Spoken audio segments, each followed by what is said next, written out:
Here's a number that will blow your mind. Portland has over 800 food establishments for just 70,000 people. That's one restaurant for every 118 residents, beating even San Francisco. But a lot of people look at Maine real estate and are focused on the wrong metrics. The truth is, the real cost of living here goes way beyond what you might think. Understanding these numbers could mean the difference between finding your dream home and facing a money disaster. Today, I'm going to be breaking down exactly what your money gets you at every single budget level in Portland and the nearby coastal towns. I'll also talk about the trade-offs and benefits you might expect. Then, you can plan your move with complete confidence. Why does everyone want to live here? Let me start with why Portland has become such a magnet for families and working people who want to move here. Basically, Portland is Maine's money center. It has the national bank firms, law firms, shipping containers right here in the state.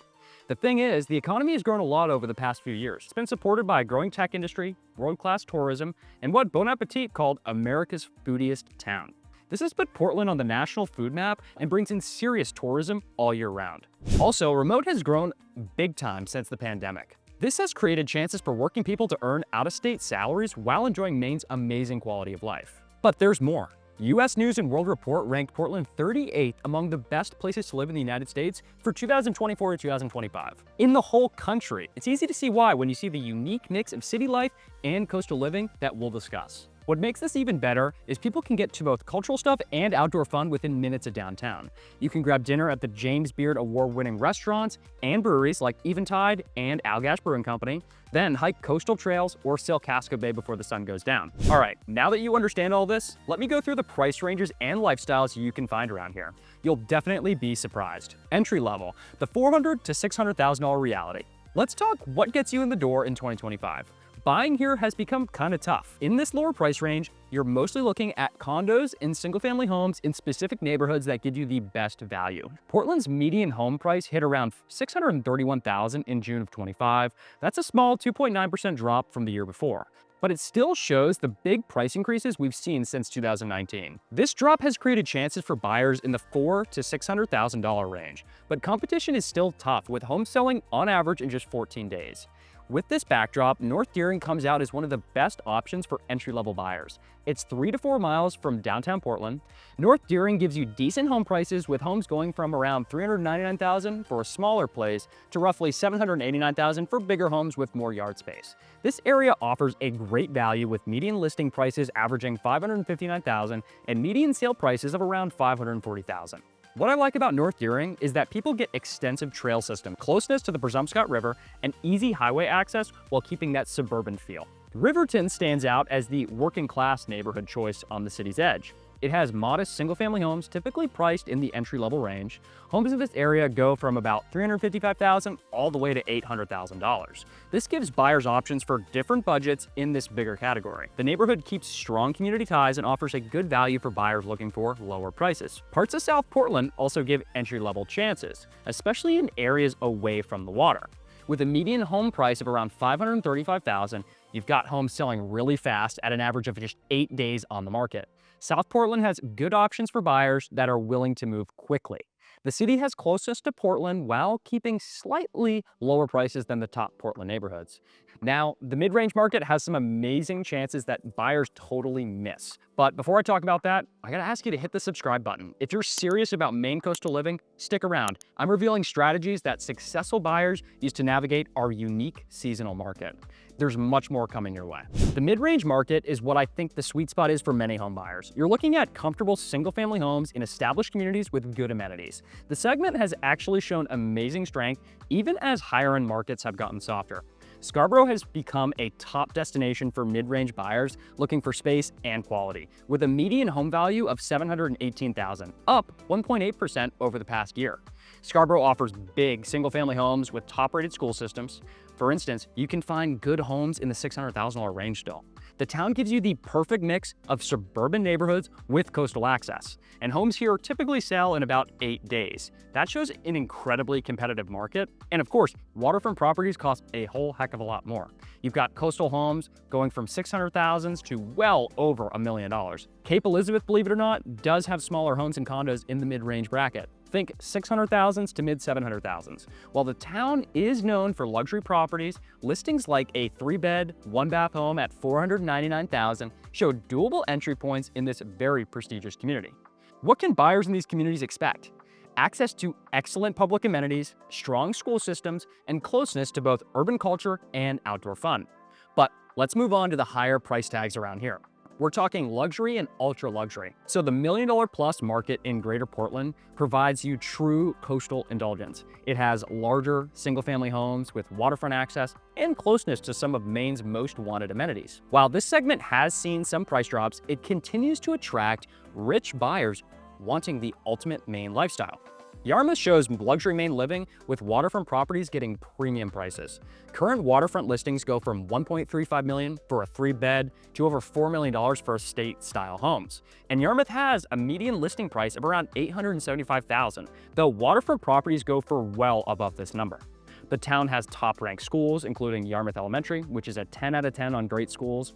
You can also get easy access to both Portland and Freeport.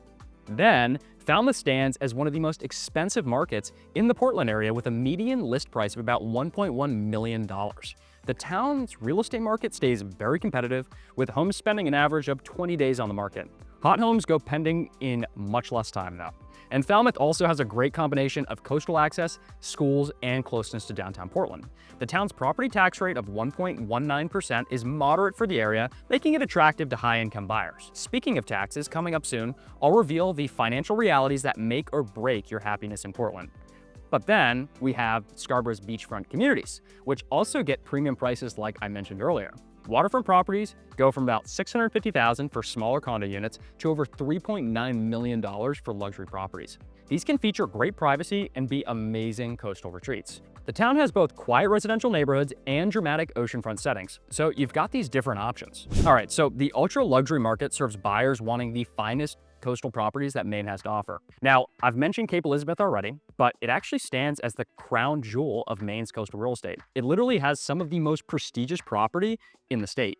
To give you an example, current listings include a $15 million estate on Zeb Cove Road, and multiple properties going for well over $5 million. These are coastal retreats and usually bring everything that you might need on your property. So space, privacy, and modern features. Falmouth Fourside is another spot for incredibly sophisticated coastal living. This exclusive waterfront community has properties like this $3.3 million home on Amerskoggan Road. These showcase luxury finishes, water views, and prestigious addresses. For buyers wanting true seclusion, Portland's island communities give unique chances. Chevique Island property, such as this $2.5 million home, give you the authentic Maine island living experience with ferry access to the mainland. These properties appeal to buyers wanting real privacy, natural beauty, and plenty of space. You'll also get a genuine connection to Maine's marine heritage out here. Ultra-luxury properties in this range often have unique characteristics that support long-time value retention. These include waterfront access, historic significance, and irreplaceable locations. Many serve dual roles as primary homes and vacation properties. Some even generate income during peak tourist seasons. So choosing where to live in Greater Portland involves weighing several important lifestyle factors that significantly impact your daily life. And most people don't even consider all these when relocating here. City charm versus space is the classic trade-off. Portland's urban core, especially the Old Port and Arts District, offers walkability, cultural amenities, and great nightlife within a tight area. Here, people can walk to over 400 restaurants, numerous galleries, and live music venues. However, urban living also means smaller spaces, limited parking, and higher per square foot costs. Suburban balance has the middle ground that many families ultimately choose. Communities like Scarborough, South Portland, and Falmouth offer larger homes, highly rated schools, and family-friendly environments. These areas typically have 3 to 4 bedroom homes with yards and access to parks. However, residents usually need cars for daily activities. Now, waterfront prices are substantial but potentially worth it.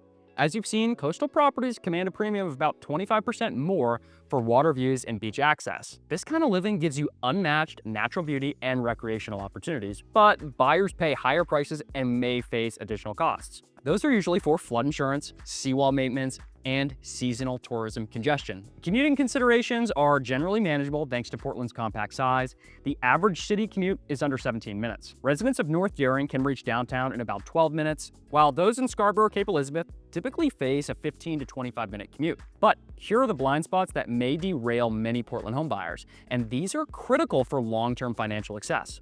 First, property taxes. These might vary drastically by location and stand out as substantial ongoing expenses. Cumberland County's effective property tax rate of 1.52% greatly exceeds the national median of about 1%. The rates swing widely by area. From Falmouth's 1.19% to Cape Elizabeth's 2.12%, Portland residents pay about 1.44%. For a median-priced home at $631,000, annual property taxes here average $9,000. For a $1 million home, that municipal difference equals more than $9,000 annually. Other living expenses create a significant bonus. Portland's overall cost of living is roughly 12% higher than the national average, and housing costs are about 30% above national norms. Utilities average $235 a month, about 13.2% above the national average. Healthcare runs about 14.4% higher, and transportation costs are about 7% above average, partially offset by Portland's walkability. However, long-term value shows strong fundamentals. Despite high initial costs, Maine's statewide median sales price reached up to an all-time high of $425,000 in June of 25, up 4.94% year over year. So our region's got great stuff, like coastal location, amazing cultural amenities, and economic diversity. These are fundamentals that support ongoing demand. As you've seen, Portland has compelling lifestyle benefits for those that can navigate the higher costs. Even so, it's perfectly possible to find good areas to live in with lower price tags. Success needs careful financial planning, market knowledge, and realistic expectations about the trade-offs we've talked about. And I'd love to help you in these different markets and help you find the perfect property for your budget and timeline. You can reach out to us in the description down below to discuss your specific needs. I'll bring my expertise and full attention to make your move the best one yet. Speaking of smart money moves, you need to see what's happening in Westbrook. That's Maine's fastest growing suburb and the region's next best investment opportunity. Click here to learn all about it, and thanks for watching.